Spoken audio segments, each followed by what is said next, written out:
Azərbaycan-Braziliya Jiu-Jitsu İctimai Birliyinin təşkilatçılığı ilə ümumrespublika seminarı keçirilib.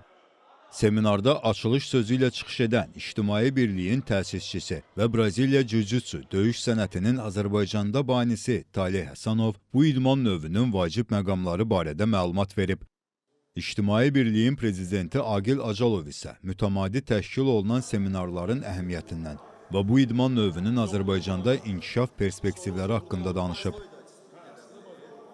Məqsədimiz qarşıda iki beynəlxalq turnir gəlir. Biri Gürcüstanda olacaq, biri Abu Dhabidə. Deməli, həmin yarışa qatılan idmançıların peşəkarlıq səviyyəsini artırmaqdır. Və eyni zamanda da ki, bu günləri bu seminara çoxlu yeni idmançılarımız da qatılıblar ki, onların da təcrübəsini artırmaqdır. Və bu günləri bu seminar bu döyüş sənətinin Azərbaycanda banisi Taleh Həsənovun başçılığı ilə keçirilir. Artıq biz hər il seminarları keçirdirik, çalışırıq liblik olsun. Keçən il də bizdə dekabr ayında çox maraqlı bir tədbir oldu. Braziliyadan Kara Kəmər Masterim dəvət eləmişdik və gəldi bizlə iştirak elədi, məşq elədi, sertifikatları və kəmərləri verdi.